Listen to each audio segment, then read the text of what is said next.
My name is Morgan. I'm in my mid 30s now, and for most of my adult life, I've been someone people describe as steady, dependable, quiet in a way that makes others comfortable. I work a normal job, live in a normal city, and if you passed me on the street, you probably wouldn't remember my face 5 minutes later. I've learned that this kind of invisibility can feel safe to others. It makes them assume you'll always be there, always listening, always waiting. That's not a complaint, it's just an observation. People often underestimate me because I don't raise my voice, don't dramatize my feelings, and don't rush to correct misunderstandings. I've been called low maintenance, which usually means my needs are easy to forget.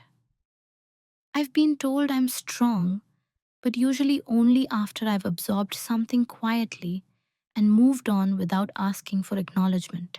This story isn't about revenge. It isn't about exposing someone or winning an argument years too late. It's about a moment that looks small from the outside and irreversible from the inside. A single decision made in seconds, shaped by years of silence, distance, and assumption. I deleted my father's voicemail without listening. It was his last call. And the sentence that keeps echoing underneath everything is this: I assumed there would always be time, until there wasn't. I want to be clear about what this story is and what it isn't. There are no villains here in the traditional sense, no shouting matches, no last minute reconciliations wrapped in music. What unfolds is quieter than that, more uncomfortable. It's about how emotional patterns get normalized, how absence can feel ordinary, and how a single overlooked notification can carry the weight of an entire relationship. This is a first person account, told as honestly as I can tell it now, with the benefit of hindsight, but without rewriting my own motivations to look better. I won't ask for sympathy, and I won't offer excuses. I'm not proud of every part of this story, but I'm also not ashamed of telling it. Over the next hour, I'll walk you through who I was in my family, how certain roles are assigned without discussion, and how silence, real silence, not the dramatic kind, can become both a shield and a weapon. You'll hear about the small moments people dismiss, the ones that don't seem important until they start to stack. And eventually, you'll understand how deleting a voicemail felt less like an action and more like the final step in something that had been forming for years. If you've ever assumed there would be another call, another apology, another chance to deal with something later, I think you'll understand why this story still matters to me. Before we go any further, let me ask you something gently, without judgment. Have you ever postponed listening to someone because facing it felt heavier than avoiding it, just for a little while? In my family, I was the easy one. That's the role I was given early, and I carried it so well that no one ever thought to ask whether I wanted to keep it. I didn't rebel. I didn't demand explanations. I didn't make scenes. When something went unsaid, I learned to live around it. When plans changed, I adjusted. When silence settled in, I treated it like weather, uncomfortable sometimes, but not personal. To them, I was independent, self sufficient. Morgan doesn't need much, my father used to say, usually in a tone that sounded like praise. And for a long time, I believed it was. My father was not cruel. That's important to say. He wasn't explosive or abusive or openly dismissive. He was simply elsewhere, busy, preoccupied, confident that love didn't need maintenance if it had been established once. He believed showing up occasionally was enough, especially once I stopped asking for more. I learned quickly that needing less made things smoother. So I did. In family conversations, I listened more than I spoke. When decisions were made, they were often already decided by the time I heard about them. Not maliciously, just efficiently. I was looped in after, not because I didn't matter, but because I wouldn't object. And I didn't. If someone forgot to call me back, I assumed they were busy. If weeks passed without hearing from my father, I told myself that adulthood was like that. Everyone was tired. Everyone had responsibilities. Love didn't always announce itself. Over time, people stopped checking whether I was okay with the gaps. They stopped explaining. They stopped worrying. I became the emotional background noise of the family. Constant, unobtrusive, easy to ignore without realizing you were doing it. My father would leave messages sometimes, short ones, updates about practical things, a holiday reminder, a comment about the weather back home. Rarely questions, almost never pauses long enough to invite a response. I'd listen later. I always listened later. That was the unspoken agreement. He would reach out when it occurred to him, and I would receive it quietly, gratefully, without complication. From the outside, it looked healthy. We weren't fighting, we weren't estranged, we just weren't close in a way that required effort. And I didn't challenge that because challenging it felt like asking for something I wasn't sure he could give. In my professional life, this same trait was rewarded. I handled problems without escalating them. I noticed inefficiencies others missed. I carried responsibility without advertising it. People trusted me because I didn't demand attention. But in my personal life, that same quiet competence translated into invisibility. No one worried about losing me because I never threatened to leave. No one rushed to say the hard things because I wasn't forcing the conversation, including him. If you asked my father who I was to him, he would have said, Morgan's doing fine. She's always been strong.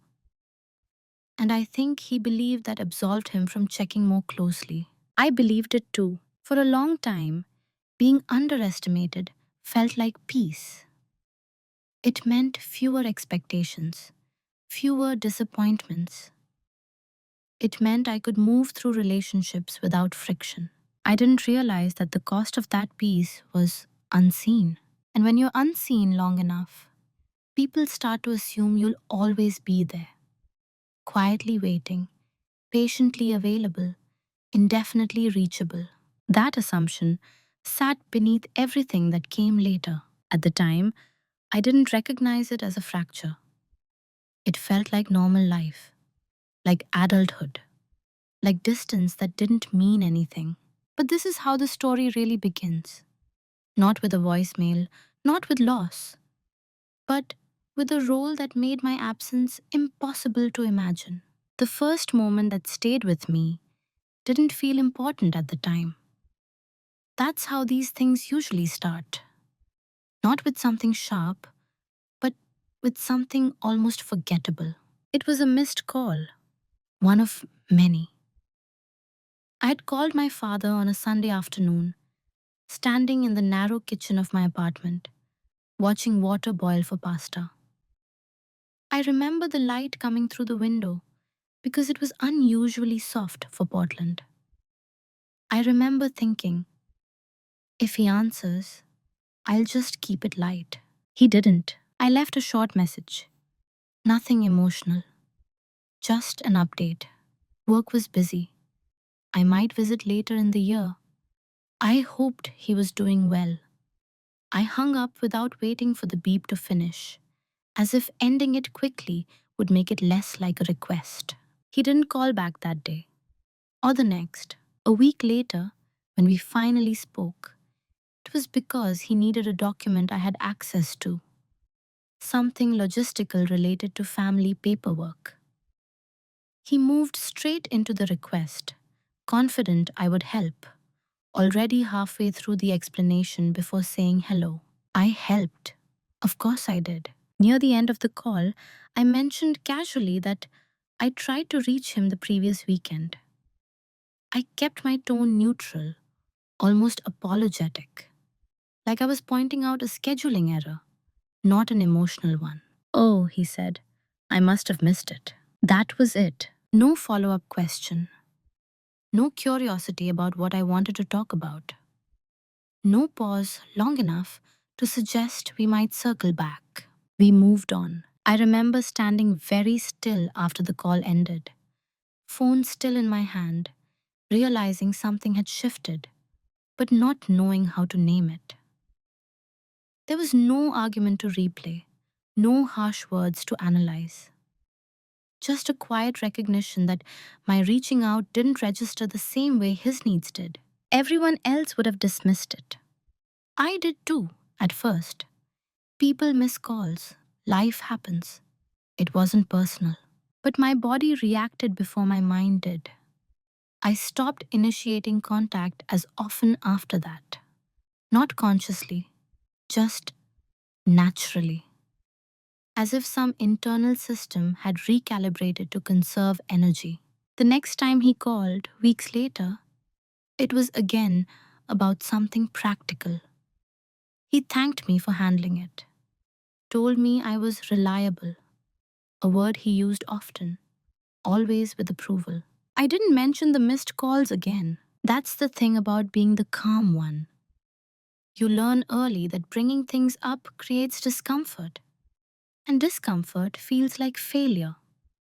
So you absorb it instead. You tell yourself it's minor. You smooth it over internally. But small cuts don't bleed loudly. They just stay open. What made this moment different wasn't what he did. It was how easily everyone accepted it as normal. My siblings joked about how dad's terrible at phones. Friends shrugged when I mentioned it. At least he called sometimes, one of them said. And they were right. Compared to real neglect, this seemed insignificant. So I filed it away. Not as a grievance, just as data. I started noticing patterns after that. Who followed up? Who didn't? Who asked questions? And who made statements? Who assumed access to me and who treated my time like something optional? My father didn't notice the change because it didn't inconvenience him. I was still available when needed, still agreeable, still emotionally low friction. That's what made it possible for the pattern to continue. The first small cut didn't hurt because it was dramatic. It hurt because it clarified something I hadn't wanted to see. My presence was appreciated, but not prioritized. And once you see that, you can't unsee it. You just learn how to live with it, quietly. After that first moment, nothing changed on the surface. That's how normalization works. It doesn't announce itself. It settles in slowly, disguised as routine. My father and I continued the way we always had. Periodic calls, short messages, practical conversations that began and ended efficiently. If there was an emotional undercurrent, it stayed unacknowledged, like a draft in a closed room you stopped trying to fix. I told myself this was adulthood. That closeness evolved, that not everyone needed constant emotional check ins to feel connected. I repeated these explanations so often they started to sound like facts. When he forgot to call back, I adjusted my expectations. When he didn't ask about my life in detail, I summarized it faster. When conversations drifted toward his needs, I followed without resistance. I became skilled at pre editing myself. I noticed I stopped sharing things that didn't have a clear purpose. Promotions, setbacks. I didn't have answers to some questions yet. If there was no direct utility in the information, it stayed with me. Not because I didn't want him to know, but because I'd learned there was no space for it. And because I didn't push, there was never a moment that required him to reflect. That's the subtle cruelty of being low maintenance. People don't mistreat you intentionally. They just never practice caring for you in ways that require effort. There were holidays when we spoke briefly, ticking the obligation box. Birthdays are marked by short texts sent at convenient times. Conversations that ended with, "We'll catch up soon," a phrase that meant nothing and everything at once. I remember once mentioning, very softly, that I missed him. I framed it as nostalgia, a casual comment about how things felt different now that I lived farther away. He laughed gently and said, "You've always been independent. You were never the clingy one." It wasn't meant to hurt. That made it worse. Because in that moment, I realized that the version of me he held on to was the one that required the least from him. And every time I played that role well, it reinforced the idea that this distance was mutual, even chosen. So I stopped challenging it. I didn't call out the dismissals. I didn't name the imbalance. I told myself that expecting more would be unfair, that this was just who he was, that love didn't always look the way you wanted it to. And maybe that's true, but what I didn't admit, what I couldn't admit yet, was that I was shrinking myself to fit the relationship and calling it maturity. The disrespect wasn't loud enough to protest. It arrived as an omission, as forgetting, as conversations that ended before they reached me. And because nothing exploded, I convinced myself nothing was wrong. This pattern extended beyond my father. Family members came to me when things needed fixing, organizing, smoothing over, rarely to ask how I was doing in ways that required time. I became the person you lean on, not the one you lean into. And every time I accepted that role without comment, it became harder to imagine stepping out of it. I didn't see myself as someone being wronged. I saw myself as someone being understanding. That's how disrespect survives. It disguises itself as reasonableness. By the time I noticed how one sided things had become, I'd already participated in maintaining it for years. And admitting that felt like admitting I'd been complicit in my own erasure. So I normalized it instead. I told myself, this is enough. This is fine. This is just how it is. And for a while, I believed it. Roles don't usually come with announcements. No one sits you down and explains what's expected. They form quietly, shaped by repetition and reward. And once you perform them well enough, people stop imagining you any other way. In my family, my role was clear long before I ever named it. I was the one who would be fine, not the one who needed reassurance, not the one whose silence meant something was wrong. My silence meant everything was under control. If I didn't call, it meant I was busy. If I didn't respond quickly, it meant I was handling something. No one worried. No one followed up. That wasn't neglect. It was trust, they would have said. And maybe it was. But trust without attention can start to feel indistinguishable from indifference. When something needed to be done, documents organized, schedules coordinated, difficult conversations softened, I was the quiet solution. The person who wouldn't escalate, wouldn't complain, wouldn't make things harder than they already were. Reliable, useful, invisible. The role was so comfortable for everyone else because it required nothing new from them. I didn't force growth. I didn't disrupt the emotional economy of the family. I absorbed what others didn't want to hold. My father leaned into this more than anyone, though I don't think he realized it. He spoke to me like someone who would understand without explanation. He assumed I'd agree before he asked.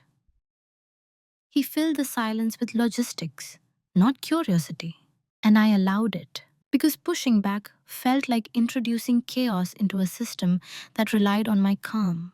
There's a particular loneliness that comes from being the strong one. People assume you don't need witnessing, that you don't need to be asked how you are beyond surface answers. They take your composure as proof that nothing is missing. I started to notice how often my feelings were inferred instead of asked about. You're probably fine with that, right? You don't mind, do you? You're easy, you'll understand. Each sentence closed a door gently, politely, before I had a chance to step through. And I kept nodding because disagreeing would require explaining myself. And explaining myself would require admitting there was something to explain. In quiet moments, I wondered what would happen if I stopped performing the role, if I let my absence be noticeable, if I allowed my silence to feel like silence instead of stability. But those thoughts felt selfish, dramatic, unnecessary. So I stayed where I was useful. The irony is that by being so consistent, I trained everyone, including my father, to believe I would always be there in the same way, with the same availability, the same patience, the same emotional accessibility. I became permanent in their minds, and permanent things don't get checked on. I don't blame them entirely. Roles persist because they work. They simplify relationships. They prevent conflict. They allow people to move through life without questioning their own behavior too closely. But roles also flatten you. By the time I recognized how confined mine had become, I no longer knew how to step out of it without causing disruption. And disruption felt like a betrayal of the very identity that had kept things peaceful. So I stayed quiet. And that quiet, the kind that looks like strength from the outside, was slowly becoming something else entirely. The day something shifted didn't arrive with an argument or a revelation. There was no confrontation, no raised voices, no dramatic line drawn in the sand. If you'd looked at my life from the outside, you would have seen an ordinary weekday, unfolding exactly as expected. That's what made it dangerous. I was sitting at my desk at work, scrolling through emails with the kind of detached efficiency you develop when you've done the same job long enough to predict most outcomes. My phone buzzed. A missed call. My father's name. I stared at the screen longer than I needed to. There was no rush of anxiety, no spike of anticipation, just a dull awareness that I could call back later, that I always did, that there would be time. I put the phone face down and finished what I was doing. An hour passed, then two meetings, a late lunch. By the time I checked my phone again, there was a voicemail notification waiting. I didn't listen to it, not because I was angry, not because I was avoiding him. I simply registered it as something I would get to, something that didn't require immediate attention because it never been before. And that's when I realized something quietly, almost clinically. My father's voice no longer carried urgency in my body. It wasn't a decision I made consciously. It was a conditioning that had happened over the years. Missed calls that meant nothing, messages that contained no questions, conversations that ended without depth. My nervous system had learned that responding later was safe. That recognition unsettled me more than any argument could have, because it meant the distance between us wasn't accidental anymore. It was operational. That afternoon, a co-worker asked if everything was okay. I said yes without thinking. The word came out automatically, smooth and unexamined. I drove home in silence, radio off, noticing how familiar this emotional flatness felt. Not heavy, not sharp, just muted. At home, I set my bag down, fed the cat, and changed clothes. Normal rituals. I saw the voicemail notification again and felt a brief, faint resistance, like standing outside a door you don't feel ready to open. I'll listen after dinner, I told myself. But even as I thought it, I knew something had shifted. Because the thought wasn't about timing, it was about emotional readiness, about whether I wanted to engage with whatever tone, whatever need, whatever distance his voice might carry. And I realized I didn't trust it to give me anything back. That was the moment. Not dramatic, not visible, but definitive. I sat on the edge of my bed and asked myself a question I hadn't allowed before. What if I didn't always make myself available? The idea didn't feel rebellious. It felt logical. I wasn't withdrawing out of spite. I was conserving something: energy, attention. The part of me that had learned to stay open without receiving much in return. I didn't call him back that night. I slept well, which surprised me. The next morning, I woke up with a clarity that felt almost unsettling, like standing in a room where the furniture had been rearranged while you were asleep. Everything was familiar, but your body moved differently. I understood then that silence could be more than endurance. It could be a choice. And once silence becomes a choice, it stops being passive. That was the day the pattern stopped being invisible to me. The day I saw my role clearly enough to consider stepping out of it. Not with confrontation, but with restraint. I still hadn't listened to the voicemail. At the time, it felt like a small postponement. I didn't know yet that it was the beginning of something irreversible. After that day, nothing outwardly changed. That was the strange part. There was no fallout, no concerned follow up, no sudden escalation. The world continued to treat my silence the same way it always had, as something neutral, even reassuring. But internally, everything was different. For the first time, I was aware of my silence as an action rather than a default. I noticed when I chose not to respond immediately. I noticed the absence of urgency in my body, and I noticed how rarely that absence was challenged. My father didn't call again that week. No message asking if I'd gotten his voicemail. No gentle check in. No adjustment to the pattern. The system corrected itself by assuming I would return when I was ready. And I didn't. Instead, I observed. I paid attention to how often people in my life reached out without waiting for a response before moving on. How rarely my availability was confirmed rather than assumed. How silence from me created no disruption because it had never been allowed to mean anything. That realization was both sobering and empowering. Silence, when chosen deliberately, becomes information.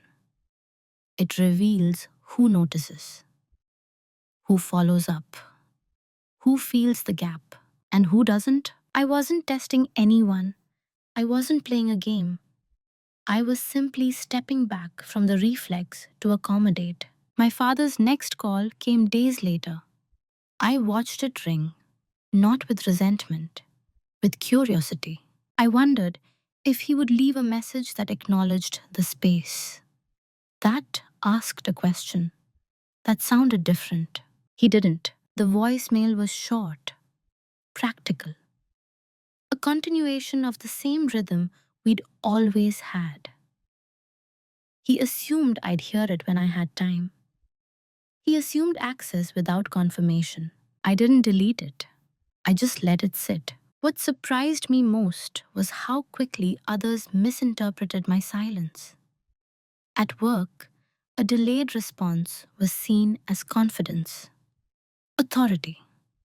At home, family members assumed I was busy, productive, thriving.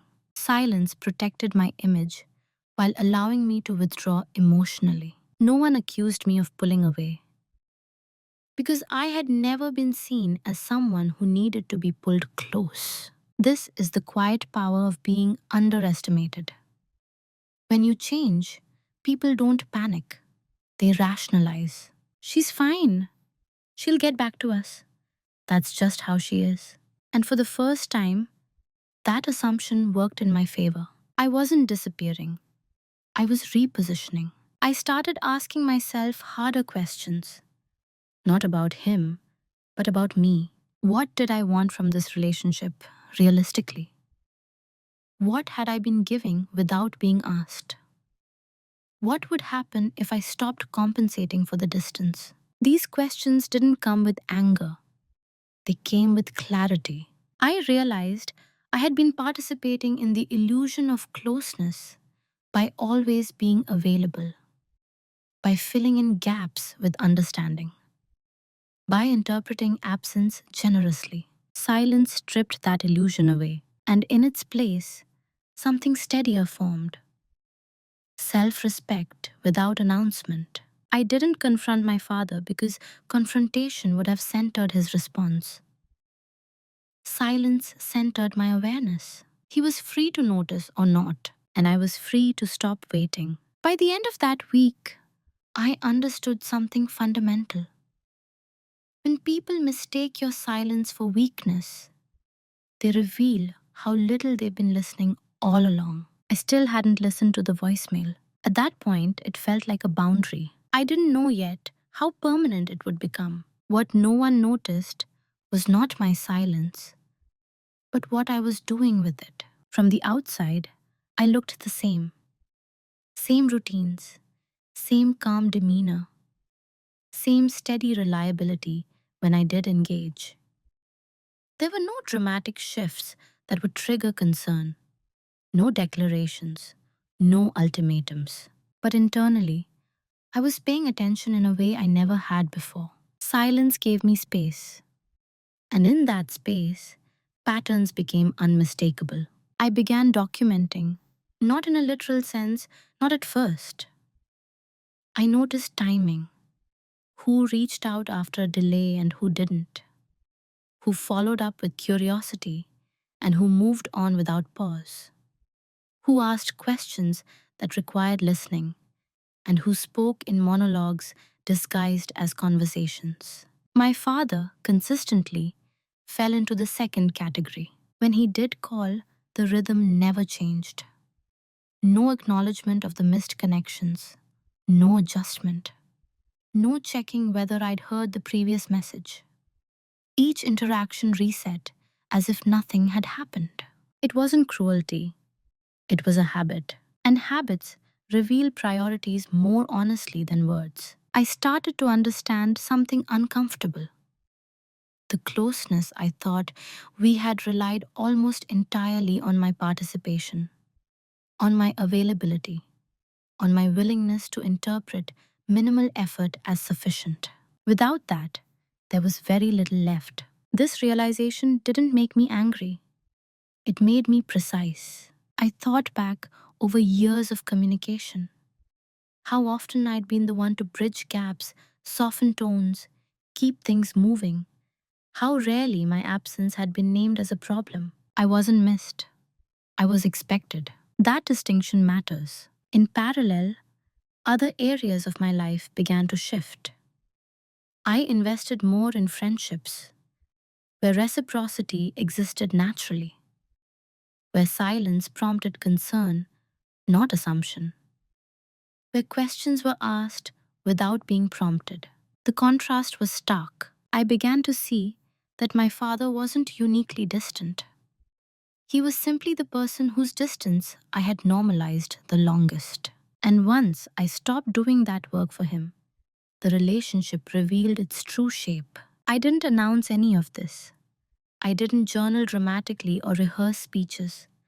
I just observed and adjusted. I delayed responses intentionally, not to punish, but to measure. I stopped filling conversational gaps. I let awkward pauses exist. I didn't volunteer information unless it was requested. The result was subtle but telling. Conversations grew shorter, less frequent, more transactional, and still, no one noticed. Because from their perspective, nothing was wrong. I was still calm, still composed, still doing fine. This invisibility was something I had cultivated unknowingly for years. Now, I was using it consciously. I began preparing, not for confrontation, but for acceptance. Acceptance of what was real, not what I wished was true. I stopped imagining future conversations where things would finally be said. I stopped assuming there would be a moment when emotional clarity would arrive naturally. I understood that if I wanted something different, I would have to either ask for it explicitly or accept its absence. And asking felt wrong, not because I didn't deserve more, but because I knew the structure couldn't support it. Requesting emotional depth from someone who had never practiced it felt like asking them to speak a language they didn't know existed. So I positioned myself accordingly. I built a life that didn't hinge on his attention. I redistributed emotional weight. I made decisions without waiting for his input or approval. From the outside, this looked like maturity, growth, independence. From the inside, it was preparation. Preparation for a truth I hadn't fully named yet, but felt approaching. I still hadn't listened to the voicemail. By now, it felt less like avoidance and more like a sealed envelope, something that represented a version of the relationship I no longer lived inside. I didn't know what it contained, but I knew something else with certainty. Whatever it said, it would arrive too late to change the pattern that had already been exposed. And that knowledge changed how I held everything else. Quietly, completely. The reveal didn't come from my father. It came from me. One evening, weeks after that first unheard voicemail, I sat alone at my kitchen table with my phone face down beside my coffee. The apartment was quiet in that end of day way that feels both peaceful and slightly hollow. I wasn't waiting for anything. That's what made the moment possible. I picked up the phone without urgency and opened my call history. There it was. His name, multiple entries, missed calls, voicemails I hadn't touched. For the first time, I allowed myself to look at the pattern without softening it. Not emotionally, structurally. I counted the ratio. How many times he initiated contact versus how many times I did. How often were his messages informational instead of relational? How rarely he asked questions that couldn't be answered in a sentence. This wasn't about blame, it was about clarity. And the clarity was this: my presence had been the glue, not love, not intention, my availability. Once I stopped providing it automatically, the connection didn't adapt, it thinned. That was the leverage I hadn't known I had. Not power over him, but power over myself. I realized then that I had been living under an unspoken rule. If I stay easy, I'll stay connected. And I had followed that rule so faithfully that I never questioned whether the connection was actually mutual. This was the private reveal, the quiet truth that doesn't ask permission before settling in your body. I wasn't afraid of losing him anymore. I had already lost the version of him I needed, and I had done so slowly enough to mistake it for normal life. That understanding changed the weight of the unheard voicemail entirely. Before, it felt like an obligation waiting, something I owed attention to. Now, it felt symbolic, like an artifact from a relationship that only functioned under certain conditions. Conditions I was no longer willing to meet. I thought about listening to it. I really did. I imagined his voice, steady, familiar, distant in that particular way only parents can be, once you've outgrown the role they preferred you in. But I also knew this. Listening wouldn't give me new information. It would give me emotion without resolution.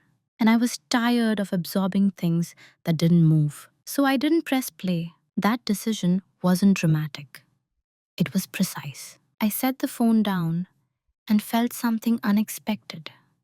Not relief, not sadness, but alignment.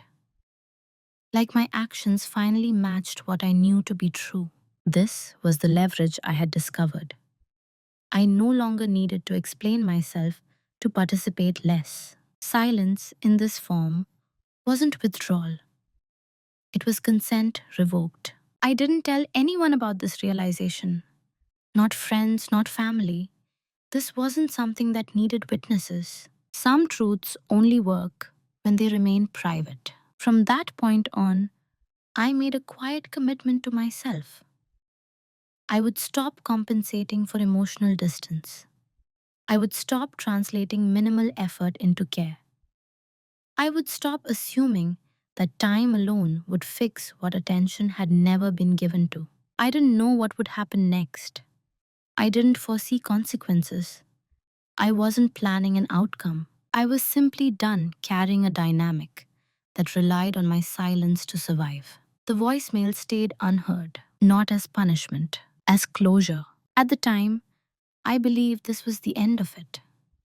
A personal boundary drawn quietly, internally, without ripple effects. I didn't know yet that a moment was approaching when this choice would take on a weight I couldn't undo. Because clarity, once earned, doesn't always arrive before consequence. Sometimes it arrives just in time to show you what you can't go back and fix. The decision point didn't feel like a crossroads. There were no competing voices in my head, no internal debate weighing right against wrong. What I felt instead was a narrowing, like a path quietly closing behind me, while the one ahead remained unmarked. A few days after that evening at the kitchen table, my phone rang again. My father's name lit up the screen. I watched it until it stopped. Another voicemail. I didn't feel irritation. I didn't feel guilt. I felt something closer to neutrality, which scared me more than anger ever could have. This was the moment I could have corrected course. I could have called back. I could have listened. I could have re-entered the familiar pattern and restored the illusion of normalcy. And I knew, very clearly, that if I did, nothing would change. That clarity was the decision. It wasn't framed as I'm done. It was framed as I'm no longer participating in something that requires me to disappear to function. I thought about the future versions of myself that decision would create. One where I continued absorbing absence and calling it love. One where I named what I needed and risked hearing that it couldn't be met. One where I quietly accepted reality without demanding it reshape itself for my comfort. Only one of those felt honest. I chose honesty. That choice wasn't loud. It didn't involve confrontation or explanation. It involved restraint. I stopped checking the voicemails entirely. I archived the thread. I didn't delete anything yet. I wasn't ready for finality, but I removed it from my immediate field of attention. Out of sight, out of reflex. This wasn't cruelty. It was containment. I was containing the part of me that had learned to hope without evidence. I told myself something simple. If it's important, it will be made clear, not hinted at, not implied, not left hanging in the space I always filled. Days passed, then more. No escalation, no urgency, no one called to ask if I was okay. And that silence confirmed the decision more than any conversation could have. I realized that I had always believed there would be a moment when things would naturally deepen, when time would soften the distance, when we'd finally speak openly. But moments don't arrive on their own, they're created by intention. And intention had been absent for a long time. This was the irreversible part. Not the silence itself, but the internal shift. Once you stop waiting for someone to become different, you can't unlearn that truth. I wasn't punishing my father by stepping back. I was releasing myself from a role that required me to stay emotionally available without reciprocity. That release felt like grief and relief intertwined. I grieved the relationship I'd imagined, the conversations I'd rehearsed but never had, the closeness I'd assumed would come later. And I felt relief at no longer carrying that expectation. The decision point wasn't about him. It was about me choosing not to live in anticipation anymore. I didn't know yet that time was running out. I didn't sense urgency. I didn't feel warned. I simply believed there would always be another chance to listen. That assumption, that dangerous, quiet assumption, was the last thing I didn't question. When people imagine moving in silence, they usually picture strategy, plans laid carefully, outcomes anticipated, control maintained. What it actually looked like for me was much quieter than that. It looked like routine, like restraint, like choosing not to explain myself. I didn't announce the distance. I didn't justify it. I didn't warn anyone that something had changed. I simply stopped reaching. That choice reshaped my days in small, almost invisible ways. I no longer checked my phone reflexively when it buzzed. I didn't draft responses in my head while doing other things. I let messages sit without assigning them emotional weight. With my father, this meant something specific. I stopped translating ambiguity into care. If a message lacked curiosity, I didn't supply it for him. If a call carried no urgency, I didn't invent it. If silence followed, I let it stay silent. This wasn't about discipline, it was about alignment.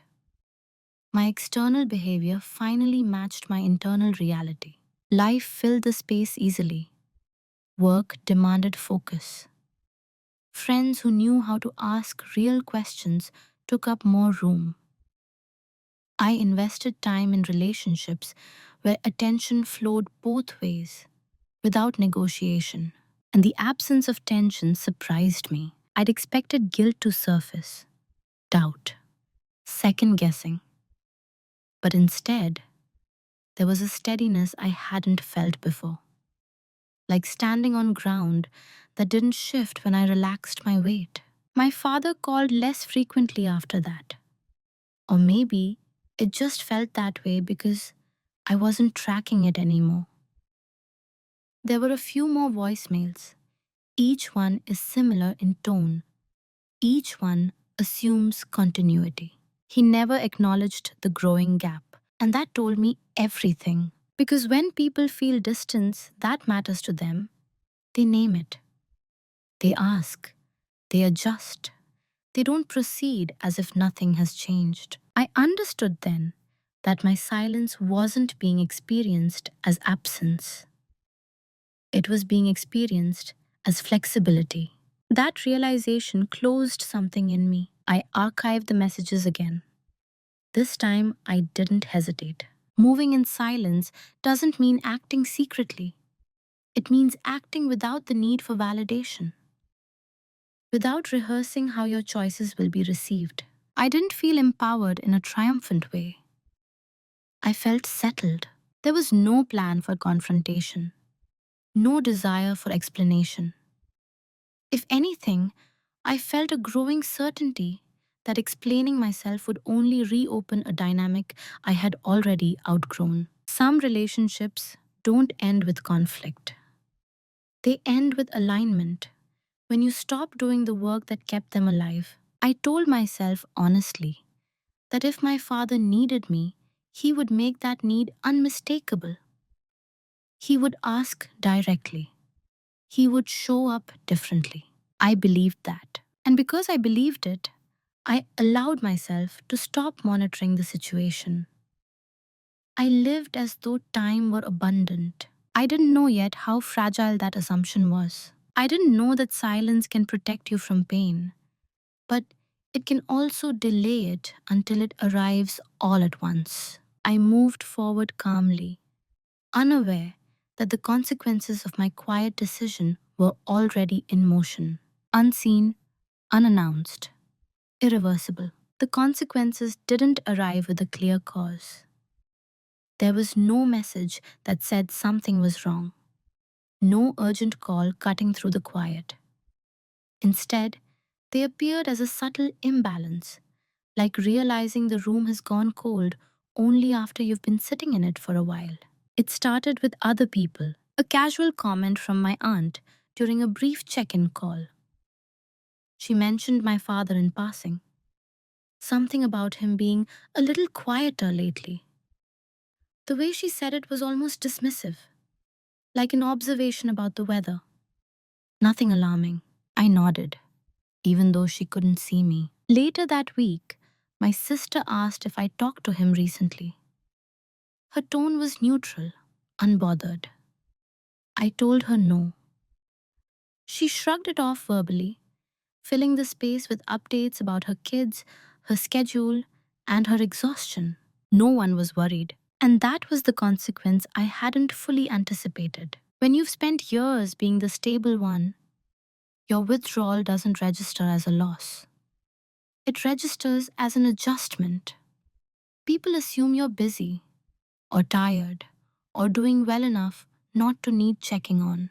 The absence of concern wasn't malicious. It was conditioned. I noticed my father's name stopped appearing on my screen altogether. Days passed, then more. I didn't track the time precisely. That would have meant re engaging emotionally. But I felt the stretch of it. Still, I told myself the same thing. If it matters, it will be named. But what happens when the people involved don't know how to name it? That question lingered longer than I expected. I began to sense a shift in family conversations. Nothing explicit, just a mild tension, like people were circling something without touching it. My father's presence was mentioned less. When it was, the tone was vague. He's been resting more.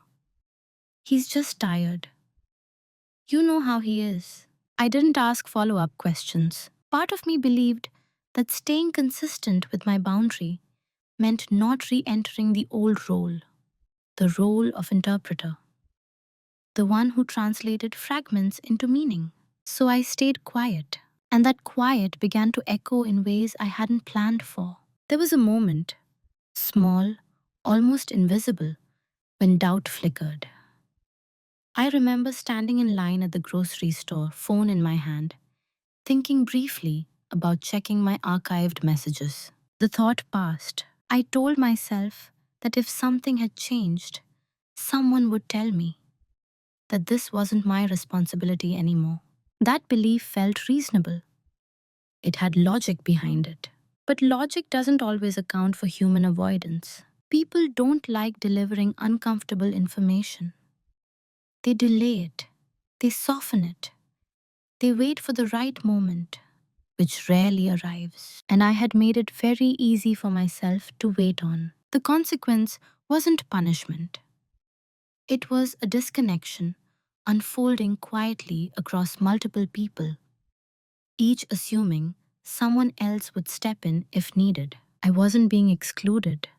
I was being spared. Spared the worry, spared the discomfort, spared the responsibility of reacting.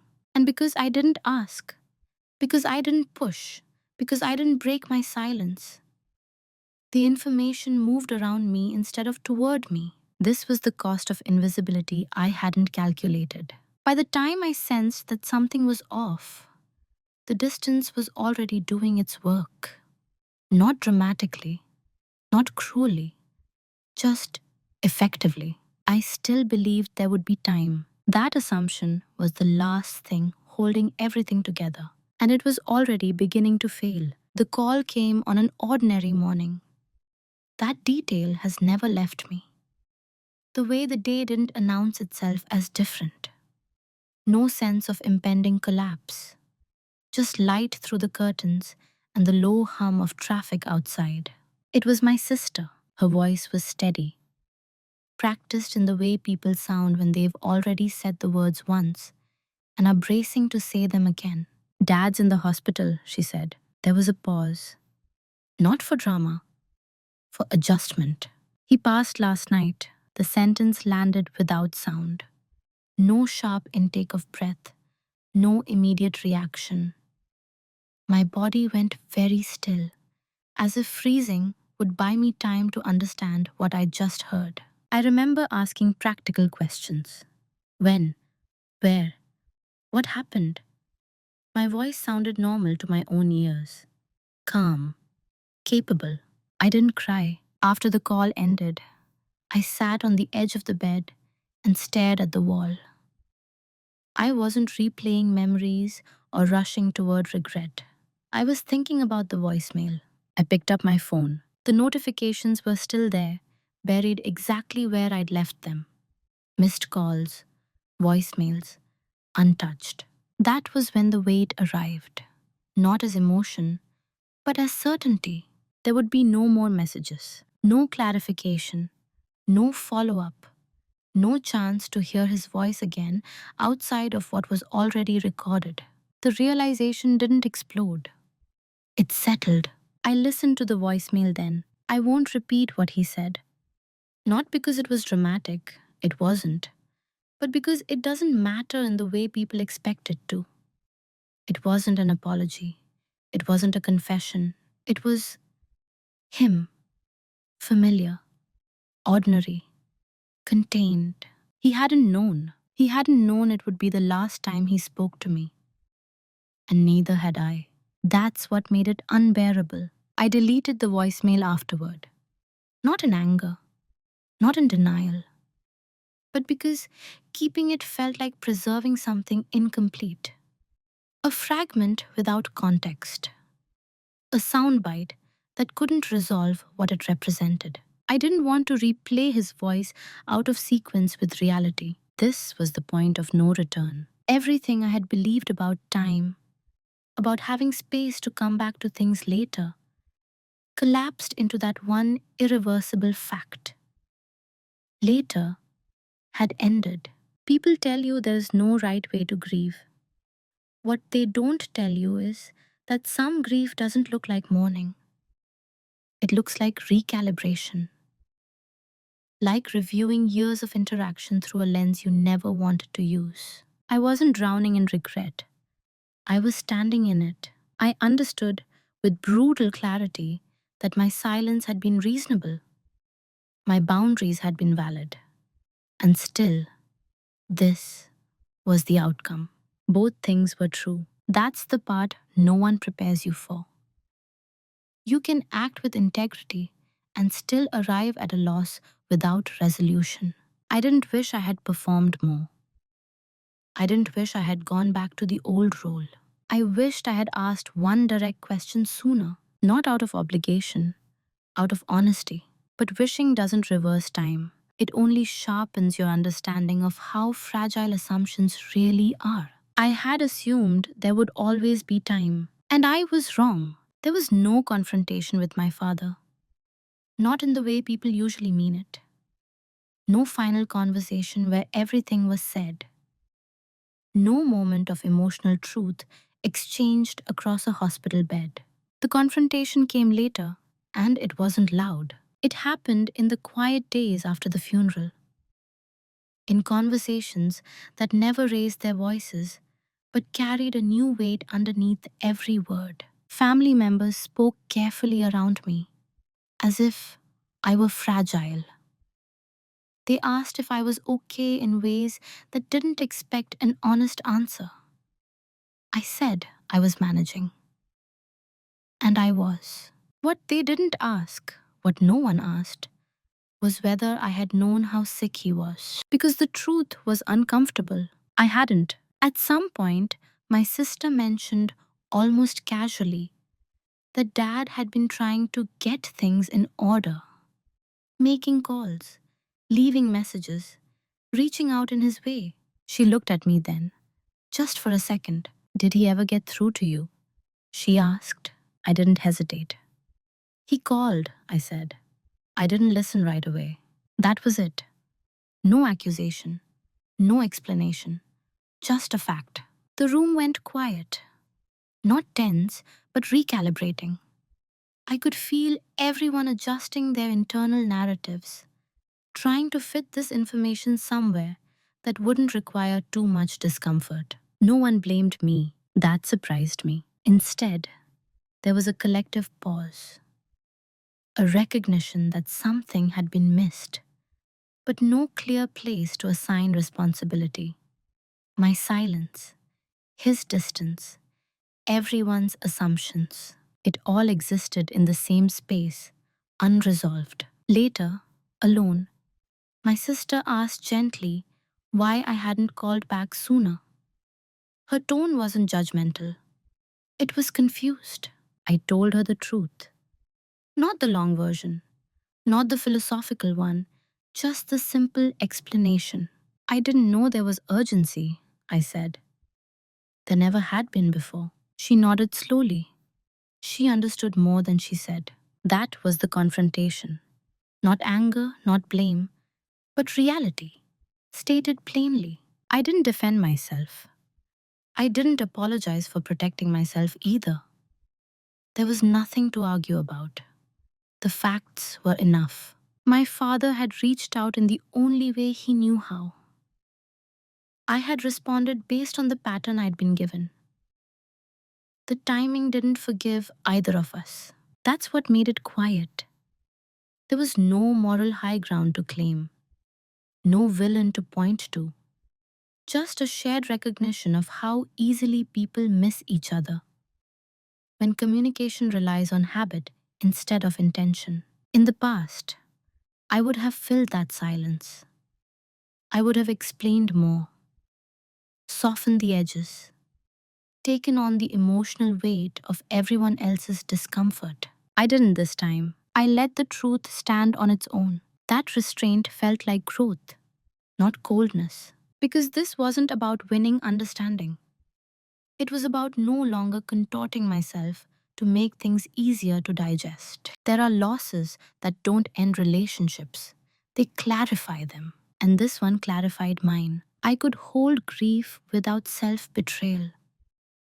I could acknowledge regret without rewriting my history as a mistake. I could accept responsibility without taking on blame that wasn't mine alone. That balance was new, and it was quiet. After everything settled, after the calls stopped, after the logistics were handled, after people returned to their routines, I expected something in me to break open, some delayed collapse, some emotional reckoning I'd been postponing. It didn't happen. What came instead was a slower, more permanent shift in how I understood myself. For a long time, I believed my value in relationships came from how easy I was to have around, how little space I took up, how smoothly I adapted. Strength, I thought, meant not needing much. Now I know better. Strength isn't silence by default, it's a choice. And I hadn't been choosing for a long time. I had been complying. Losing my father didn't make me regret setting boundaries. It made me regret not naming them earlier. There's an important difference. I don't wish I had been louder. I don't wish I had demanded something he didn't know how to give. But I do wish I had trusted myself enough to speak plainly when things first felt off. Not to change him, to change me. I live differently now. Not dramatically, intentionally. I don't assume people know what I need just because I've been capable before. I don't let my silence be misread as endless availability. When something matters, I name it early, even if my voice shakes a little. I've learned that being low maintenance often just means your needs are going unmet quietly. And I no longer participate in that bargain. With others, this has changed the shape of my relationships. Some grew stronger, some drifted away. That didn't feel like loss. It felt like sorting. With myself, it brought a kind of steadiness I didn't know was possible. I trust my internal signals now. When something feels misaligned, I don't explain it away. I listen. My father still exists in my life, just not as a conversation waiting to be finished. He exists as a reminder of what happens when time is treated like a guarantee instead of a resource. I don't replay his voicemail. I don't need to. The lesson isn't in the words, it's in the space around them. If I sound calm now, it's not because I feel nothing. It's because I've learned how to hold complexity without turning it into drama. Grief doesn't always ask to be witnessed loudly. Sometimes it just asks to be integrated. I didn't become harder after this. I became clearer. And clarity, I've learned, is its own form of kindness.